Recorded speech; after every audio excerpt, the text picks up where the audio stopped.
Well, good morning. I think I'm going to put this out on Sunday morning. It's Saturday morning when I'm filming this. It's about a little before 8 o'clock. And it looks like it's going to be a really nice day, and it's actually going to be warm. Summer is finally here in eastern North Carolina, or in North Carolina in general. And I wanted to do this. I'm going to do my best to be objective with this, and at the same time just say that this is very personal. You might be wondering, what am I doing a little before 8 o'clock on a Saturday morning? It's something that I do try to do at least twice a month, and sometimes do it more than that. And it has to do with my family and our faith. Like some of you, we are an interfaith family. I'm Christian, still am Christian, always been Christian. My wife and daughter are Jewish. My wife, who's always been Jewish, and I decided that we would raise our children Jewish, and so we've raised our daughter Jewish. And she had her bat mitzvah a couple of years ago. And we are members of a congregation here in North Carolina, and are active in it. And as a Christian, and this is a congregation that is welcoming to interfaith families, and we greatly appreciate it. And it's also a congregation that my wife's family has a connection to. And so for the last several years, going back 2018, 2019, I've had the opportunity to help out the congregation by volunteering for a committee they have of members who provide security services during congregation services and events. We've also done some other outside events, including participating with the state's Holocaust Memorial, which was held just about a month or so ago. And this is something, obviously, that houses of worship of all denominations are doing and have been doing for several years.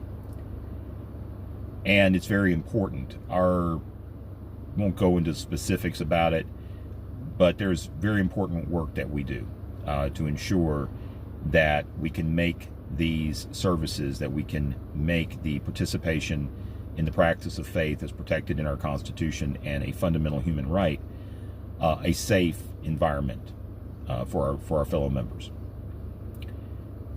Now I want to take it in a little different direction, obviously, because of my family, us being an interfaith family, and my wife and daughter being Jewish, and my in-laws being Jewish. And what the Jewish people of America are facing, and what Jewish people all over the world are facing, is abominable. They are facing a level of inhumanity in expression and acts and threats that is unconscionable and deserves only severe condemnation. And here in the United States, we've had two recent events that occurred outside of houses of worship. We all remember what happened with the Tree of Life massacre in Pittsburgh several years ago. These more recent events happened outside houses of worship. They happened when Jewish citizens and others were simply involved in either social events or activities where they were expressing free speech. Again, a constitutionally protected right. And in both of these instances, terrorist attacks were levied against them by terrorists just for the identity of being Jewish or supporting Jewish causes. The D.C. incident where two individuals were murdered, two employees of the Israeli embassy in Washington, that was an event, that was a social event. Wasn't at a synagogue, was a social event. The incident that happened last weekend in Boulder, Colorado, where several of those who were attending a rally, a peaceful rally, in support of freeing the hostages that Hamas still holds after their invasion of Israel from Gaza and the atrocities they committed there on October 7th, or started on October 7th, 2023. These individuals in Boulder were simply holding a rally trying to continue to raise awareness that these hostages haven't been released and need to be released. And someone decided to basically throw Molotov cocktails, burning and injuring several of those who attended this rally. And it's important to understand what's really going on here. That this level of anti-Semitic terrorism that is here in the United States, and we also see it in other parts of the world, particularly in Europe, but we see it globally, is doing everything in their ability to basically try to force Jews and their supporters to be quiet, to try to lead Jews to basically capitulate and surrender their rights and freedoms. It is strategy. It's not coordinated.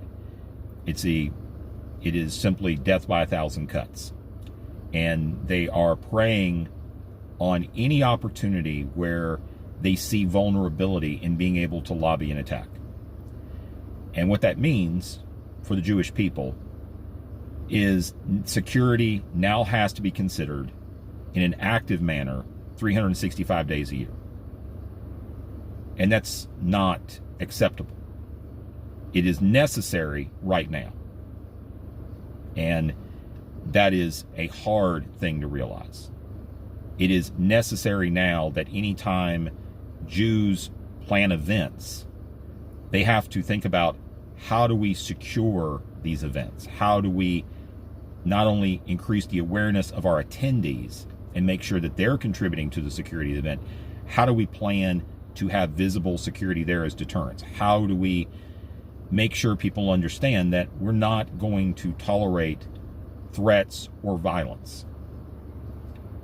And that is incredibly sad, incredibly tragic, and honestly not acceptable in the long term, because those types of precautions get to be expensive, and they also affect the nature of the event. I mean, you think about airports in the time after 9/11. None of us like going to airports anymore. Honestly, none of us like going to airports. We go to airports because we have to. And a lot of that is because of what had to be implemented in security and screenings and all that after 9/11. And I get the feeling that's never going away, and it makes flying not a fun experience. Getting back to what I'm really here to talk about, there is a need for all of us to step up in so many ways right now, and I've shared about that before. And really, it's about stepping up to show that these acts and these threats and the expression of anti-Semitic beliefs, while the expression of those beliefs are protected by the Constitution, it does not mean that society has to stay quiet and just say, well, just let them say what it says. There can still be social consequences for those who express those beliefs, because they are reflective of inhumanity. Anti-Semitism is a form of inhumanity. And a moral and just society does not tolerate, or does not at least reward, it condemns the expression of inhumanity. It condemns it. You can't put them in jail. You can't threaten them or inflict violence against them just for expressing their views. What you can do is condemn it. And it can get challenging, especially when you see people start to shift their views over into that direction. I've noticed that with some people. It's just not acceptable. And what has happened here in recent weeks reminds us of why it is not acceptable. So now I'm going to head and do my work for the day this morning. And hopefully what I write below, once I finish that and post, hopefully tomorrow morning, Sunday morning, will connect with what I've said here. This is a very serious and important time, and it is important that we be serious.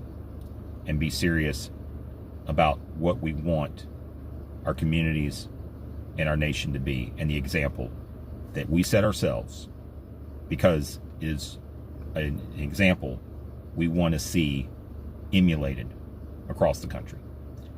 Thank you. May God be with you all, and have a good day.